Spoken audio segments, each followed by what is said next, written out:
Is the creation of a super soldier possible? If science fiction becomes science, how long will it take? What would it take to make a real-life super soldier? Should we even do it if we have the capability? There are several examples of how technology has improved people's lives by enhancing their innate or acquired capabilities. Biomedical therapies, for example, have attempted to restore inadequate functions such as vision, hearing, or movement over time. When it comes to human vision, significant progress has been made since the invention of spectacles, perhaps in the 13th century, and has continued in recent years, with doctors implanting artificial retinas to give blind individuals partial sight. Recently, scientists successfully linked a paralyzed man's brain to a computer chip, allowing for partial movement of previously non-responsive limbs. Synthetic blood replacements have also been developed, which may one day be utilized in human patients. Technology's advancements in restorative and therapeutic contexts may theoretically be employed to treat non-pathological problems in other contexts. Many of the technologies and pharmaceutical products developed in a medical context to treat patients are already being used by humans to enhance some aspect of their bodies, such as brain-boosting drugs, nutritional supplements, mood-controlling brain stimulation technologies, and growth hormones for children of short stature. Apart from their curative and restorative uses, assistive technology for disabled persons, reproductive medicine, and pharmacology have a bigger potential for human enhancement than currently considered. There are potentially multiple outcomes, since some therapies can have enhancement-like effects, such as the artificial legs used by South African sprinter Oscar Pistorius, which give him a competitive advantage. For centuries, fantasies ranging from myths of supernormal strength and eternal life to the abilities shown by superheroes in 20th century comic books have crowded our imagination. The ambition to transcend normal human capacities and transform into a nearly perfect form has long been a feature of civilization's history, spanning arts, religion, and philosophy. The objective of promoting human health and well-being has long been a driving force behind biomedical research and development. In its broadest meaning, human enhancement can be defined as an improvement of the limitations of a natural version of the human species in relation to a certain point in time and to various surroundings, which can fluctuate depending on factors such as climate change. Physical and/or mental or cognitive limits might be present in the human situation. Example is vision, strength or memory. This raises important considerations about what constitutes a genuine or perceived human limitation in the environment and periods in which we live, as well as how it might be modified through time in light of modern society's social norms and cultural values. Furthermore, the impact that overcoming these restrictions will have on humans and the environment must be taken into account. For example, boosting the immune systems of specific people could lead to the development or evolution of more resistant viruses and bacteria, as well as the emergence of novel viruses and bacteria. In terms of the environment, increasing human longevity could lead to a significant increase in world population, putting further pressure on ecosystems that are already under stress. Human enhancement methods were defined 2 decades ago as biomedical procedures used to improve human form or function beyond what is required to restore or maintain health. With technological advancement, the scope of these techniques has broadened to include any form of genetic, biological, or pharmaceutical intervention targeted at improving human dispositions, capacities, or well-being, even if there is no sickness to treat. Human enhancement practices can be thought of as upgrades to a system, in which interventions are made to improve the original system's performance. This isn't a hypothetical circumstance at all. Rapid advancements in nanotechnology, biotechnology, information technology, and cognitive science have reignited debates regarding the human species' evolutionary trajectory, with the possibility of new applications that could bring capacities beyond those already available. If such a possibility were consciously embraced and actively pursued, technology could have a revolutionary impact on human life, not only assisting humans in achieving general health and capabilities comparable to our current ones, but also assisting humans in overcoming human limitations far beyond what is currently possible. The emergence of new technologies has opened up a wider range of potential human interventions, as well as the possibility of transitioning from external to internal changes to our bodies, especially when it comes to genetic manipulation, which can result in permanent and transmissible changes. The proponents of a far-reaching human enhancement are known as transhumanists. Humans have generally sought to control and shape their outside environments, but new technologies, example, biotechnology, information technology, and nanotechnology, will soon allow them to manage and radically transform their own bodies, according to their vision. Supporters of these technologies believe that harnessing technology to transcend human limitations could allow us to live longer, healthier, and even happier lives. The so-called bioconservatives, on the other hand, argue for the preservation and protection of some form of human essence, saying that there is something intrinsically precious in human existence that should be protected. Transhumanists and bioconservatives are arguing over the ethical issues surrounding the use of technology in humans. Rapid technological advancements in recent decades have raised the possibility of dramatic improvement of human characteristics and capacities to levels far above what is currently attainable for humans. By giving people complete control over their biology, genetic engineering opens up the possibility of such an improvement. Genetic engineering includes, among other things, genome editing, also known as gene editing, a range of technologies that can directly modify an organism's DNA by a targeted intervention in the genome. Genome editing is thought to have a significantly higher level of precision than other types of genetic modification. It has been stated that its efficiency, which reduces cost and time, makes it a breakthrough instrument. This technology is thought to have numerous uses in human health, including illness prevention and treatment.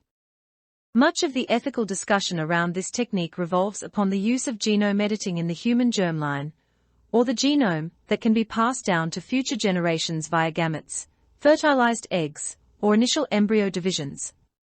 In the current and future contexts, there has been both anxiety and excitement about the technology's ability to edit the human germline genome to provide humans with features that are regarded desirable or helpful, example, muscle strength, memory, and intelligence.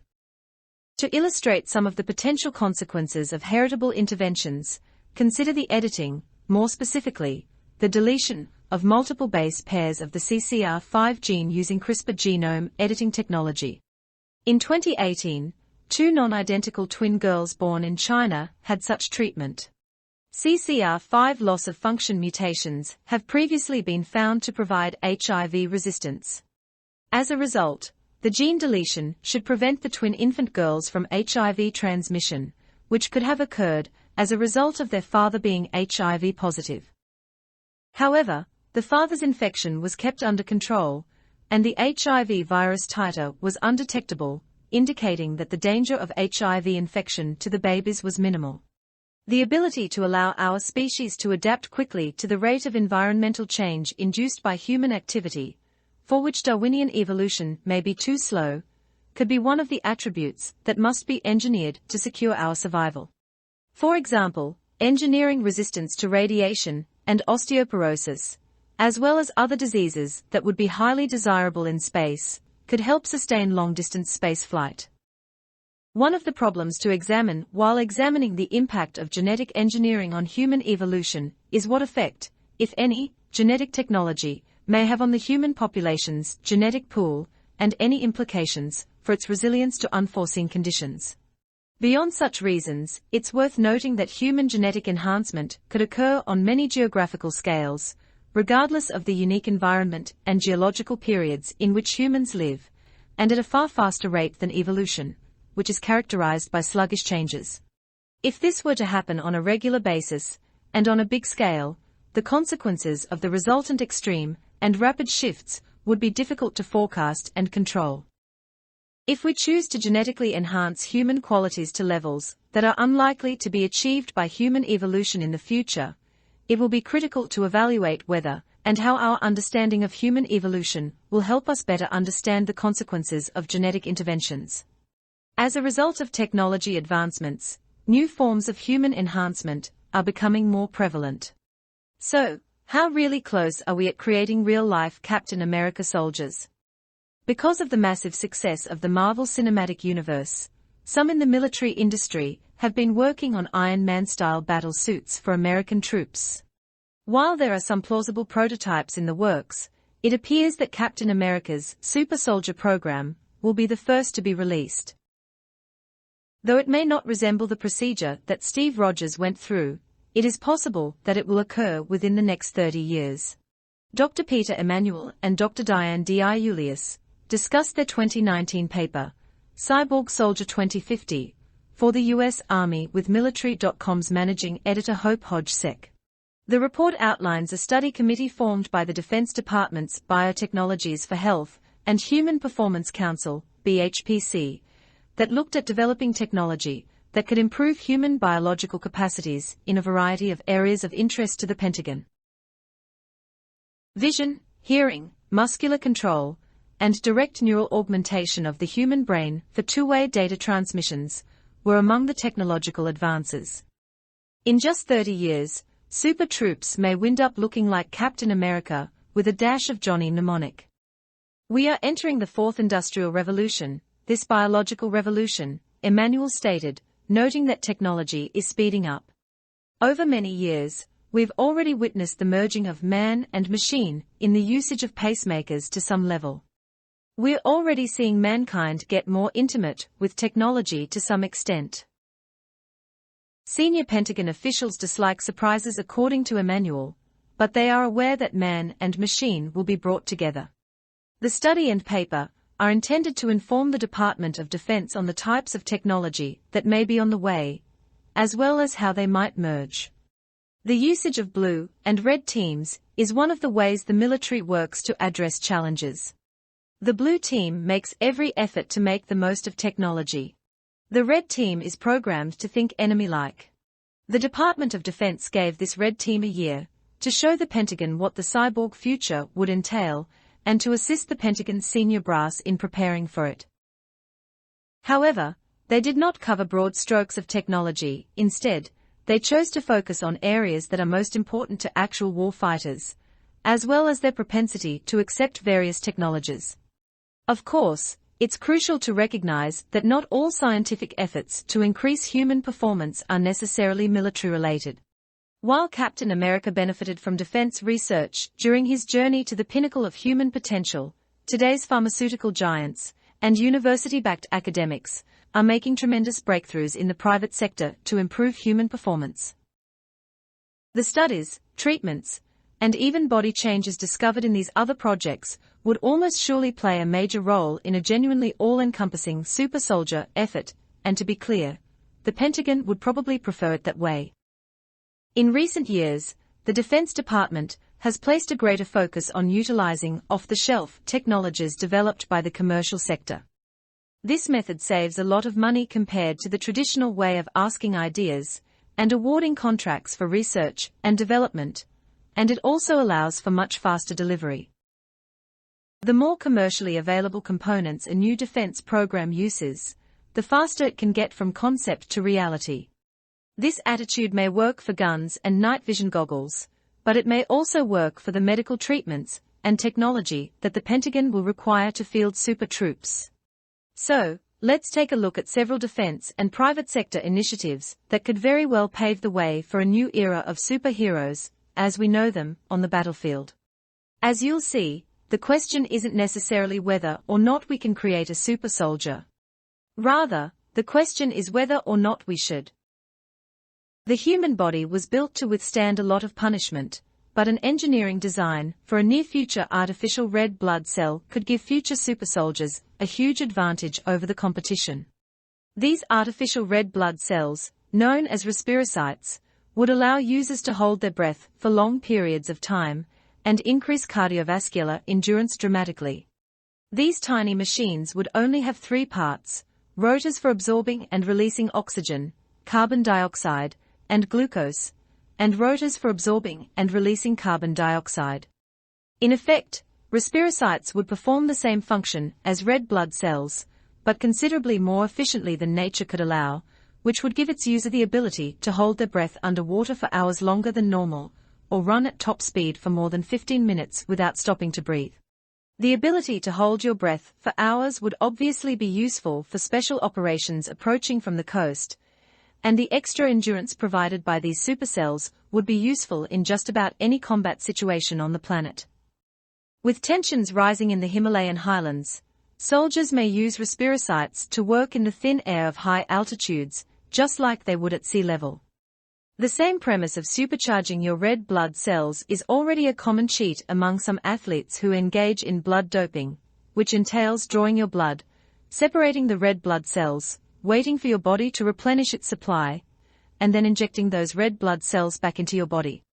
The extra red blood cells subsequently assist in transporting more oxygen from your lungs to the rest of your body, resulting in increased endurance. Night vision goggles, NVGs, are often used by American service members in theater today. However, these systems have a number of limitations. The typical NVGs issued to ground personnel have limited peripheral vision and even less depth perception, making them difficult to acclimate to and increasing the risk of dangerous actions, such as traveling at high speeds or engaging opponents in firefights. Special forces often have stronger night vision alternatives, but with civilian equivalents lately entering the market for approximately $40,000 per pair, these more powerful goggles are too expensive for widespread distribution. But what if we no longer required them? In a recent study from the University of Massachusetts Medical School in Worcester, Massachusetts, mice were trained to traverse a maze by following triangle indicators they saw along the way. They'd then turn off the lights and let the mice try again, with exactly the same results. They couldn't find their way in darkness. The mice were then given nanoparticles that convert infrared light to visible light, which were put directly into their eyes. The result was a newfound capacity to see in the dark that lasted around 10 weeks, and had no harmful side effects. How handy it would be to be integrated into human physiology like that of a super soldier. Despite all of Captain America's abilities, he's never been able to read people's thoughts or use telekinesis, but these abilities may become commonplace in the future. DARPA, Defense Advanced Research Projects Agency, was already testing helmets that allowed for silent dialogue a decade ago. The idea was to read a user's pre-speech brainwaves and convert them into data that could be sent over the internet. The system in the recipient's headset would receive the data and interpret it into audio or visual cues.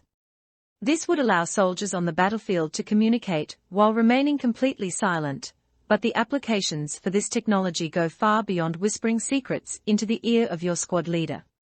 DARPA stated in 2018 that a person using their experimental brain-computer interface had successfully commanded 3 different types of simulated aircraft concurrently with her mind. Fighter pilots could be able to control their AI-equipped drone wingmen from programs like the Air Force's Skyborg or Boeing's Loyal Wingman by simply thinking about them.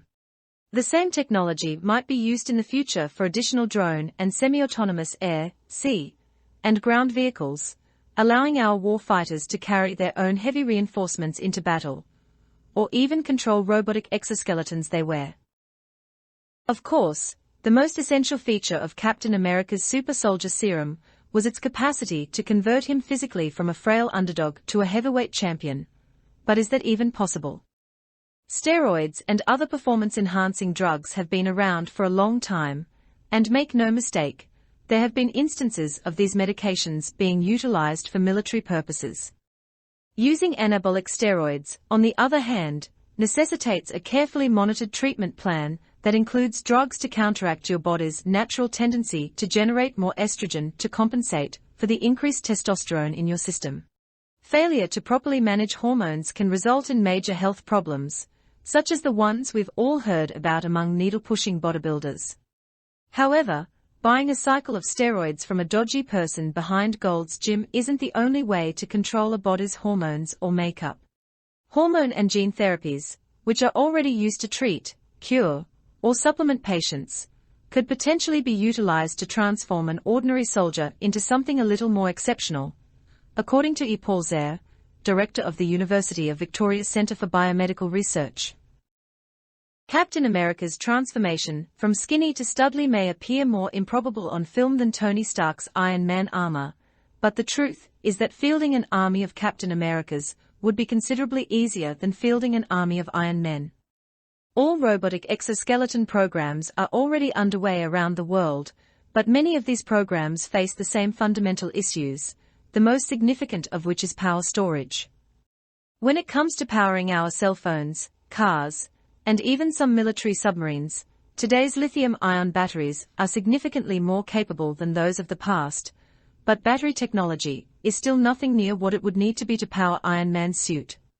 Even if you eliminated flying, which you would need to do, the power requirements for moving around in an armored exoskeleton would almost probably require you to stay connected to an industrial power supply.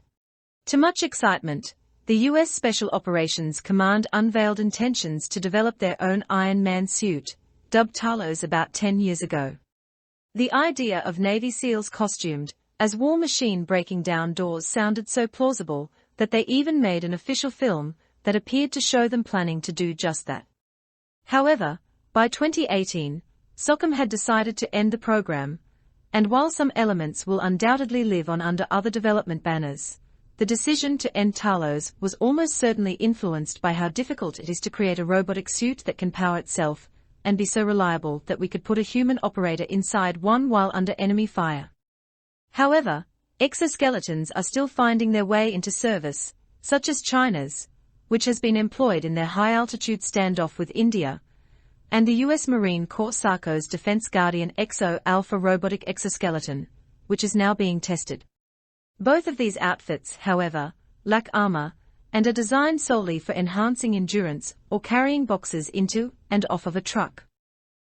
Although it appears doubtful that anyone will develop a single injection or therapy capable of producing all, or even some, of the possibilities earlier described, experimental super soldier programs may not be far off. The only problem is that it appears far more possible that we'll see a Captain China emerge from these projects before we see our favorite hero in blue tights. That isn't necessarily due to America's technological lag, but rather to the country's determination to self-police. Mankind is already capable of designing and deploying genuine nightmares on the battlefield, from bacterial and nuclear weapons to autonomous killing machines. Scientists are increasingly asking themselves not only if they can do something, but also if they should.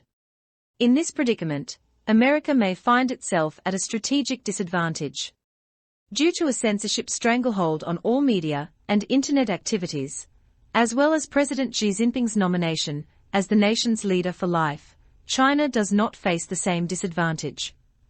China's people are significantly more forgiving of human rights violations, as evidenced by the Xinjiang internment camps, and far less likely to influence military decisions based on popular opinion. And it's not an unwarranted assumption that China is ready to take these risks while Americans debate their moral and ethical implications. In December 2020, China has already started the kinds of human experiments we'd file under the super soldier umbrella, according to John Ratcliffe, former Director of National Intelligence of the United States. Ratcliffe claimed in a recent op-ed for the Wall Street Journal that China has already begun human testing on members of the People's Liberation Army in order to build soldiers with biologically upgraded skills.